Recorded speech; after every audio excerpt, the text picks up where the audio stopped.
Welcome to our channel guys. तो आपका मेरे चैनल पे एक बार फिर से स्वागत है। तो जैसे कि आपको पता है, मैं आपको direct plus B TGT maths की तैयारी करवा रही हूँ, जिसमें हमने ऑलरेडी 6 पेपर कर लिए थे। हमारे 3 पेपर रह गए थे, तो हम उन्हीं पेपर को कंटिन्यूस करते हैं। और जो हमारी टॉपिक वाइज सीरीज चल रही है वो भी आपको मतलब अल्टरनेट डे पे मिलती रहेंगी, मतलब डेली वीडियोस मिलेंगी। कहने का मेरा ये मोटिव है। तो मेन मेरा कहने का ये मतलब है कि डेली वीडियोस मिलेंगी, कुछ भी मिले आपको, ठीक है, वो मैं आपको बता दूंगी एंड वीडियोस आपको मिलती रहेंगी। तो आज से हम 11 सितंबर का पेपर स्टार्ट कर रहे हैं, ठीक है। जो अभी हमने नहीं पढ़ा ना, पहले वो पढ़ लेते हैं एंड साथ साथ टॉपिक भी करवाती रहूंगी। होप सो आपको अच्छी लग रही है क्लासेस। अगर पसंद आ रहा है कि यस आप कुछ सीख रही हो, then don't forget to subscribe my channel. तो चलिए स्टार्ट करते हैं अपनी वीडियो। तो हमें फर्स्ट क्वेश्चन दिया है कि let A is equal to 1 2 3 4 5 and let, और हमें रिलेशन, आर का मतलब है यहाँ पे हमें रिलेशन बना दिया अलग अलग, ठीक है। तो ये कह रहा है कि बी एन इक्विवेलेंस रिलेशन, ये हमारा क्या है, इक्विवेलेंस रिलेशन। और मैंने आपको जो जो 10 10 मिनट्स की टॉपिक वाइज वीडियोस बनाई है, उसमें मैंने आपको ऑलरेडी पढ़ा दिया कि इक्विवेलेंस रिलेशन क्या होता है। जब इक्विवेलेंस रिलेशन हम तब बोलते हैं जब वो तीन प्रॉपर्टीज को क्या करता है, सेटिस्फाई करता है। वो तीन प्रॉपर्टीज कौन सी होती है, पहले वीडियोस को पॉज करो और खुद बोलो कौन सी होती है। Reflexive, symmetric and transitive. जब कोई भी सेट हमारा इन तीनों प्रॉपर्टीज को सेटिस्फाई करते हैं तो हम उसको क्या कहते हैं, equivalence relation. Which of the following is equivalence class. अब मेन बात यहाँ पे आती है कि इक्विवेलेंस रिलेशन तो है, यानी कि तीनों प्रॉपर्टीज को सेटिस्फाई करेगा, तो इक्विवेलेंस क्लास कैसे होंगे हमें ये बताना है।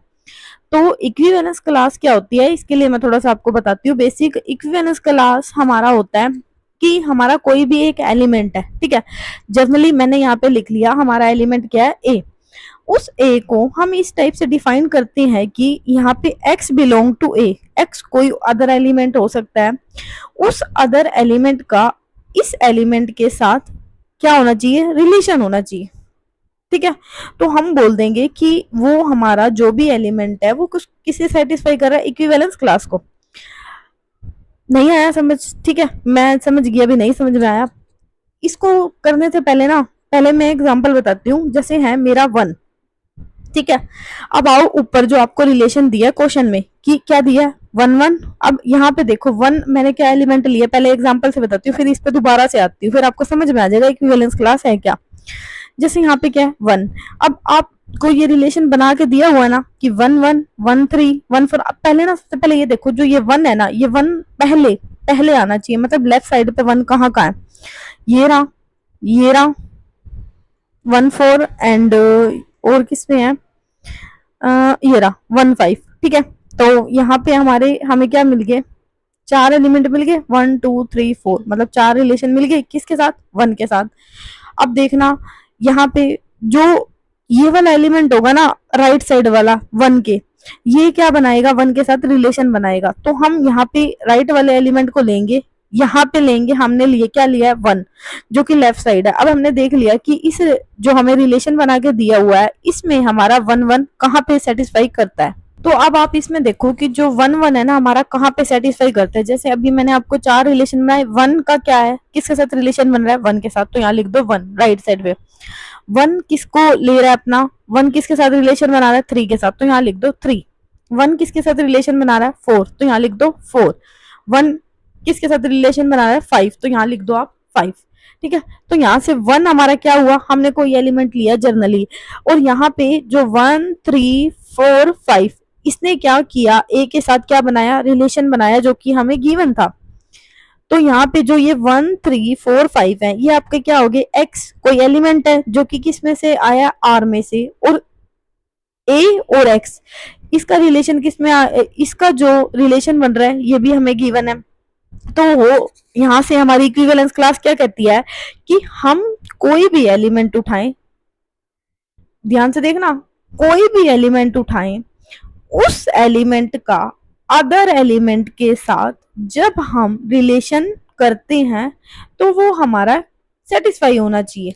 मतलब जो भी हमें कोई सेट दिया, जैसे अभी हमें यहाँ दिया था ए का मतलब क्या है, हमने ए में से एलिमेंट उठा लिया कोई भी, ठीक है। हमने एक्स यहाँ से मान लिया कि एक्स हमने ले लिया 1 2, मान लो आपको जनरली ये नहीं दिया हुआ, अव्वल तो मतलब आपको इक्विवेलेंस क्लास में मिलेगा।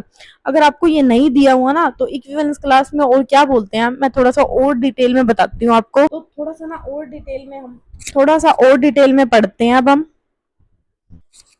तो यहाँ पे देखो बच्चों, इक्विवेलेंस क्लास क्या है। Equivalence class is a name given a subset of equivalence relation. जो इक्विवेलेंस क्लास है ये हमारा इक्विवेलेंस रिलेशन का ही क्या है, सबसेट, यानी कि उसी का क्या है, छोटा सा पार्ट। इतनी बात आई समझ में।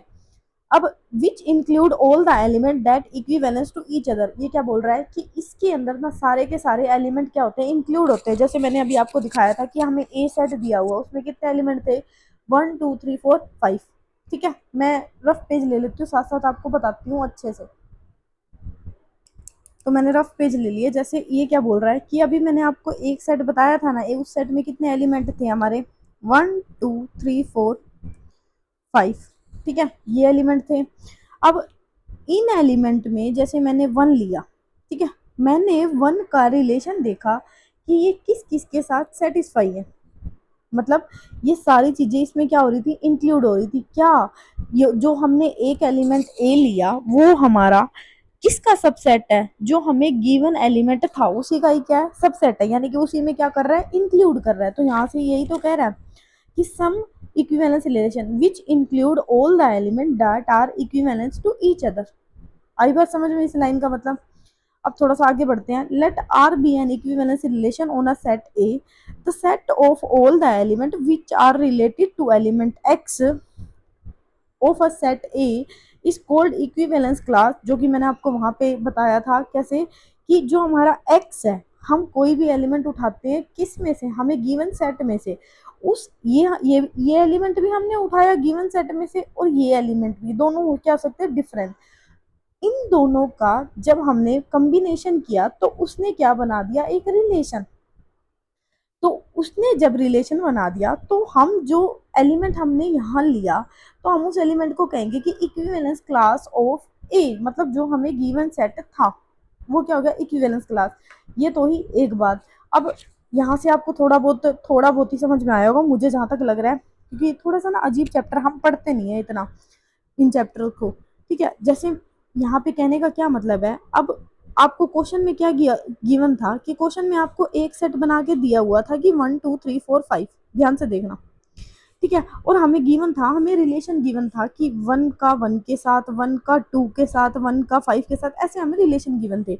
यहाँ पे मैंने क्या कर लिया कि मैंने कोई सा एक एलिमेंट ले लिया, सपोज मैंने ए वहाँ पे ए था ना, जो मैंने आपको ये ऐसे करके रिलेशन अभी दिखाया था कि A is equal to X, such that A और एक्स का हमारा क्या कर रहा था, रिलेशन बना रहा था। ध्यान से देखना, ये आपको समझ में आ जाएगी, रट्टा मारने की कोई जरूरत नहीं है। हमने ए एलिमेंट मैंने मान लिया सपोज 1 है। ठीक है, तो मैंने यहाँ ले ली इक्विवेलेंस क्लास 1। अब 1 की इक्विवेलेंस क्लास मैं कैसे निकालूं, मुझे यहाँ पे गिवन है। ठीक है, मैंने ये पूरा रिलेशन नहीं बनाया। ठीक है, जैसे 1 किसके साथ रिलेट हो रहा है, 1 के साथ, तो इसकी इक्विवेलेंस एक तो क्या होगी, 1। 1 किसके साथ है, 2 के साथ। 1 किसके साथ है, 5 के साथ। ठीक है, तो यहाँ से जो हमारा 1 हो गया ये रिलेट हो गया हमें गिवन सेट, और जो ये एलिमेंट थे ये भी हमें किस में बिलोंग कर गए, जो हमें गिवन सेट था, दिया हुआ सेट था। तो यहाँ से हम 1 को क्या कहेंगे, इक्विवेलेंस क्लास होगी किसकी, इक्विवेलेंस क्लास ऑफ किसकी होगी, बताओ बताओ, ए की, जहां से हमने उठाई है। तो ये यही चीज बोल रहा है। आइए आपको अच्छे से समझ में।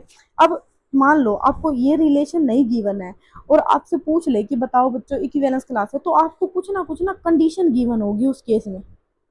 ठीक है, आपको अगर ये नहीं गिवन ना, तो आपको कुछ ना कुछ कंडीशन गिवन होगी कि जो हमारा, जैसे मान लो ये एक्स है, एक्स हमारा इवन नंबर पे बिलोंग कर रहा है, मान लो एक्स के ऊपर कंडीशन है कि n-1 ये ओड होना चाहिए, मतलब कुछ आपको गिवन होगी कंडीशन, तो आपका आंसर वहां से निकलेगा, जैसे मैं बताती हूँ आगे। अब जैसे देखो यहाँ पे ना एक एग्जाम्पल लिखा हुआ है मैंने, वो एग्जाम्पल तो क्या था, अलग था आपका। ठीक है, वहां पे रिलेशन बना के दिया हुआ था। अब जैसे यहाँ पे दे दिया कि ए हमें गिवन है 1 2 3 4 5, और रिलेशन हमें बना के दे दिया, यानी कंडीशन दे दी कि ए बी से इस तरह से रिलेटेड होगा कि ए प्लस बी करेंगे ना वो इवन होगा। ठीक है, तो यहाँ पे हमने जर्नली क्या करना है, रिलेशन बनाना है, जो भी हम एलिमेंट लेंगे। आई बात समझ में। होप सो आपको यहाँ से ना इक्विवेलेंस क्लास अच्छे से समझ में आया। अब कभी नहीं भूलोगे कि इक्विवेलेंस क्लास एक्चुअल में होता गया। अब हम आ चुके हैं अपने दोबारा से टॉपिक वही 11 सितंबर के पेपर पे। तो होप सो आपको यहाँ तक समझ में आया। अब 1 की इक्विवेलेंस क्लास कैसे निकाली, यहाँ पे रिलेशन क्या था, गिवन था। अगर रिलेशन गिवन नहीं होगा तो कंडीशन गिवन होगी। ठीक है, अब 2 का बनाओ, अब 2 देखो किसके साथ है, 2 2 के साथ है, 2 5 के साथ है, और कहाँ है, मतलब लेफ्ट साइड पे देखना, 2 कहीं नहीं है ना, तो 2 और 5। इसी तरह 3 का क्या हो जाएगा, 1 3 4, 4 का क्या हो जाएगा 1 3 4, एंड 5 का क्या हो जाएगा 2 5 1। ठीक है, अब मैंने सबकी निकाल दी, जो हमें गिवन सेट क्या था 1 2 3 4 5, मैंने इन पांचों की क्या निकाल दी, इक्विवेलेंस क्लास निकाल दी। अब ये देख लो इक्विवेलेंस क्लास कौन सी ठीक है, 1 3 4 5 है किसी में, नहीं है, 2 5 नहीं है, 1 3 4 यस है, तो ये हमारी क्या हो जाएगी आंसर। ठीक है, तो होप सो आपको समझ में आया कि इक्विवेलेंस क्लास एक्चुअल में निकालना कैसे है। मैंने टाइम लेके अच्छे से आपको समझा दिया है, होप सो आपको पसंद आई वीडियो। नेक्स्ट हमें दिया है कि if n and m are the natural number then the equation z की power n is equal to 1 plus iota and z की power m is equal to 2 minus iota for z किस में belong कर रहा है, कुछ भी c constant है। तो ये कह रहा है कि हमें ये बताओ कि पहले ना देखो, मान लो मैंने इतना पढ़ लिया, ये हमें n और m क्या दे दिए, नेचुरल नंबर दे दिए, और ये इक्वेशन बता दी। अब इक्वेशन बता दी, डायरेक्ट मत करने लग जाना, अपना दिमाग मत लगाना, सबसे पहले आना ऑप्शन पे। ऑप्शन में हमें क्या दिया है कि have more than 2 common solution, मतलब तो हमें यहाँ मेरे को थोड़ा सा आइडिया लग गया कि इसमें सोल्यूशन निकालना है। Have 2 common solution, have 1 solution, have no solution. तो इसका आपका जब भी आपको मतलब इस टाइप का कॉम्प्लेक्स नंबर मिले, तो इसका हमारा फॉर्मूला होता है कि जब कॉम्प्लेक्स नंबर होता है आर ई की पावर आयोटा थीटा, और जो आर होता है ना ए स्क्वायर प्लस में बी स्क्वायर, ये 12th क्लास में ही आता है हमारा, और जो थीटा होता है ना वो क्या होता है tan इनवर्स बी बाई ए। तो आपको ये वाला लगाना है। अगर मान लो थोड़ा सा मतलब बाय ऑप्शन आप करना चाहो इस क्वेश्चन को, तो यहाँ पे देखो जेड की पावर क्या है 1। ठीक है, मैं बता रही हूँ जर्नली आपको, थोड़ा सा ना ये आइडिया लेके चलना कि इसका सोल्यूशन क्या होता है, ये इतना तो आपको रिवाइज करना है कि जब भी आप कॉम्प्लेक्स नंबर आए ना, मैं बता के चलती हूँ मैं क्या बताना चाह रही हूँ, लिख के बताती हूँ, थोड़ी ना मेरी हैबिट है लिख लिख के बताने की, मैंने फिर नोट्स बनाए हुए हैं, तो मैं सोचती हूँ कि इसमें से पढ़ा दूँ। देखो जब भी आपको ना ए प्लस आयोटा भी हो, इसका ना आपको सोल्यूशन लर्न करना है, ए की पावर आयोटा थीटा, और जो आर होता है ना वो क्या होता है A square plus B square. ठीक है, ये होता है। तो जैसे मान लो जेड की पावर एन है is equal to 1 plus iota दिया, और जेड की पावर एम है क्या दे दिया 2 माइनस आयोटा, ये गिवन है आपको, विजिबिलिटी है ना, साइड में करो इसको थोड़ा सा। अब जैसे एन और एम हमें क्या दे दिए नेचुरल नंबर, मान लो जेड की पावर 1 निकाली मैंने, तो यहाँ पे कितना आ गया 1 प्लस आयोटा। ठीक है, यहाँ जेड की पावर 1 निकाली तो कितना आ गया 2 माइनस में आयोटा।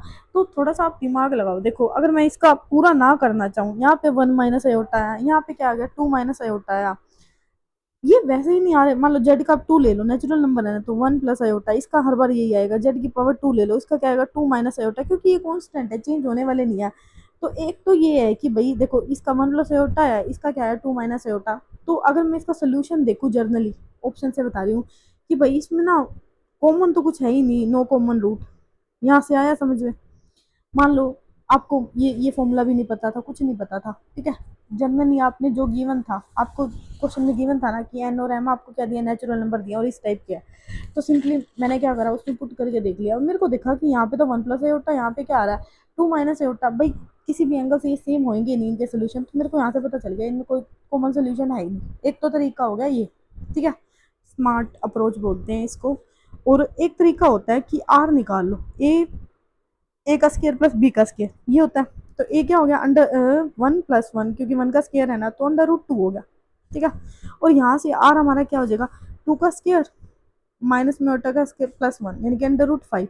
तो एक मेरे को यहाँ से पता चल गया, अगर मुझे मान लो इसका ये फॉर्मूला पता है, अगर नहीं पता ना तो डायरेक्ट ऐसे कर देना, आंसर दोनों से सेम होएगा। मान लो तुम्हें पता था इसका फॉर्मूला, तुमने ये लगाया, अब यहाँ आर अंडर रूट 2 है और यहाँ आर क्या चल रहा है अंडर रूट 5। तुम ये देखो, हम अंडर रूट 2 को किसी से भी मल्टीप्लाई करेंगे और अंडर रूट 5 को किसी से मल्टीप्लाई करेंगे, कहीं पे भी ये दोनों सेम नहीं होंगे, कहीं पे भी, चाहे तुम पॉइंट वाला निकाल के देख लो, कहीं पे भी ये दोनों क्या होंगे सेम नहीं होंगे। तो यहाँ से हमारा ये स्मार्ट अप्रोच बोलते हैं इसको। ठीक है, तो आपको ऐसे ही करनी है, मैं आपको यही सिखा रही हूँ अपनी वीडियोज में स्मार्ट अप्रोच कैसे लगानी है। तो यहाँ से मुझे पता चल गया no common solution. Hope so आपको बच्चों आपको यहाँ तक समझ में आया होगा।